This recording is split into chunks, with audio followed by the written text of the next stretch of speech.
दोस्तों नमस्कार, मैं हूं राकेश कुमार। आप देख रहे हैं मताभिमत। मित्रों, बिहार में विशेष भूमि सर्वेक्षण चल रहा है। बड़ी गहमा-गहमी है। प्रथम चरण में जो सर्वे हुआ है उसमें 20 जिलों का सर्वे हो भी चुका है, जो जानकारियां दी जा रही हैं। हालांकि ये दूसरी बात है कि वो जो तैयार हुआ है खतियान वही गायब हो गया, तो खैर ये सब अलग की बात है। लेकिन इसी में जब चंपारण की बात आती है या अन्य कई जिलों की बात आती है तो पता चलता है कि वहाँ पे बेतिया राज की ज़मीन है और उसमें अतिक्रमण भी है। अब अतिक्रमित भूमि को लेकर एक बड़ा मसला चल रहा था, बड़ा विवाद चल रहा था कि बेतिया राज के सारे भूमि को चिन्हित करके उसको किस तरह अतिक्रमण मुक्त कराया जाएगा। ये बातें चल रही थी तो कुछ चीज़ें ऐसी आई जो कुछ मित्रों ने पूछा भी, और भ्रमण के दौरान कई जगह हमने देखा। वो बड़ा अजीब सा स्थिति था और सच कहें तो कहीं ना कहीं ये एक भ्रम पैदा करता है। और वो चीज़ें ये कि अभी वर्तमान में जो बेतिया राज की ज़मीन है उसे क्या माना जाएगा, सरकारी माना जाएगा या निजी माना जाएगा, बड़ा प्रश्न है। चूँकि इसके सरकारी और निजी होने से अतिक्रमणवाद में बहुत बड़ा अंतर देखने को मिलेगा। अब ये मैं क्यों कह रहा हूँ, इस पर पूरा विस्तृत चर्चा हम करेंगे। लेकिन बता दें कि यह बेतिया राज की पूरी संपत्ति चल अचल संपत्ति है। उसके सुरक्षा और संरक्षण के लिए कोर्ट ऑफ वार्ड्स 1896 में बना था और उसके तहत ही अभी तक ये चल रहा था। ये दूसरी बात है कि इसी दौरान ये जो भूमाफिया लोग हैं या जो अतिक्रमणकारी हैं वो हावी हुए। लगभग 50% जो बताया जाता है कि संपत्ति का 50% अतिक्रमित है।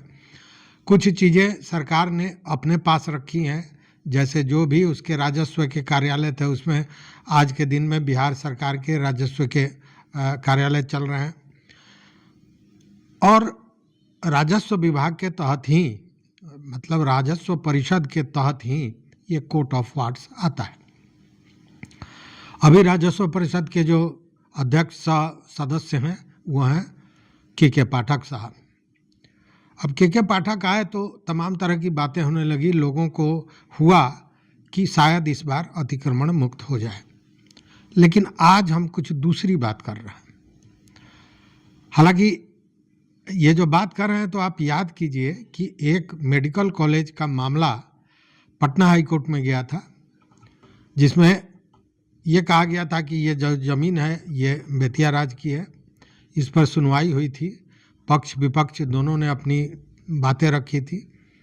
अंत में जो हाई कोर्ट के चीफ जस्टिस थे न्यायमूर्ति नागेंद्र राय जी, उन्होंने कहा था कि कोर्ट ऑफ वार्ड्स बनने के बाद किसी भी तरह का जो ट्रांजैक्शन अगर हुआ है बेतिया राज के बकास्त भूमि का तो वो मान्य नहीं होगा, मतलब उसे नहीं माना जाएगा, उसको रद्द समझा जाए और वो बेतिया राज की ज़मीन होगी।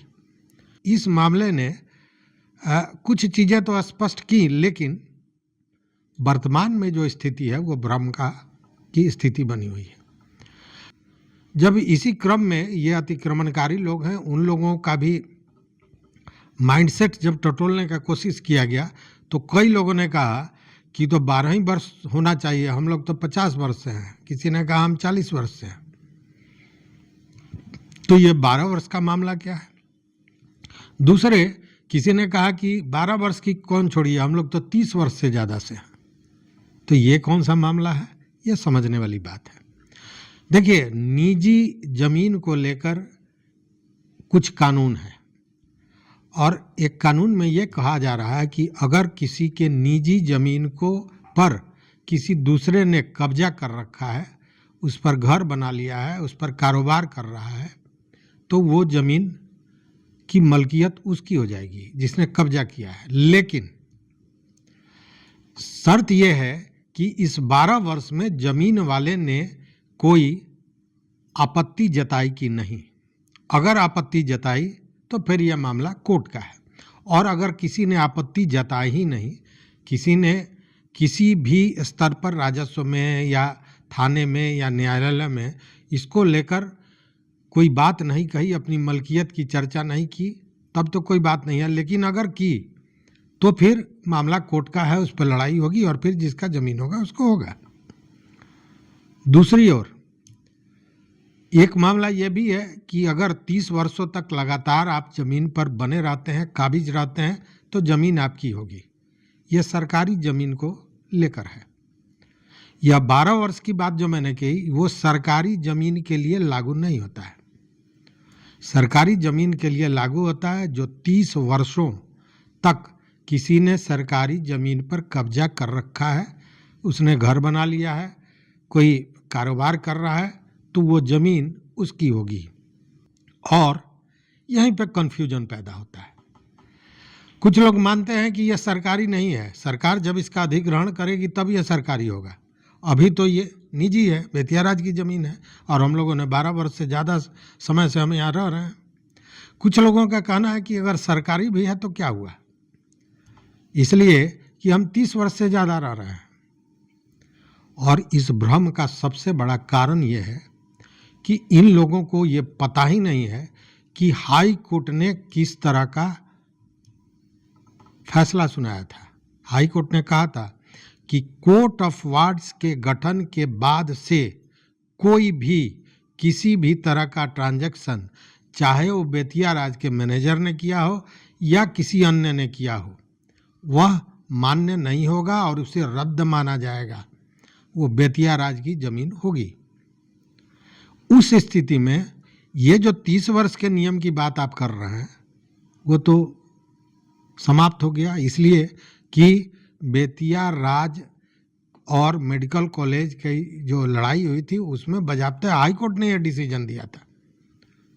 लेकिन दिक्कत क्या है, लोगों में भ्रम क्या है, वो समझते हैं, चूँकि हमने आपको कहा था पिछले वीडियो में कि हमने एक व्यक्ति से पूछा कि भैया आपने तो ये बेतिया राज के ज़मीन पे घर बना रखा है, तो बोला कि घर बना लिया है तो टूटेगा थोड़े, और जब जब नोटिस आता है तो एक मंजिल बना लेते हैं। अब ज़रा सोचिए मानसिकता कि जब जब नोटिस आता है तो एक मंजिल बना लेते हैं, मतलब कि ये भ्रम है कि टूटेगा नहीं।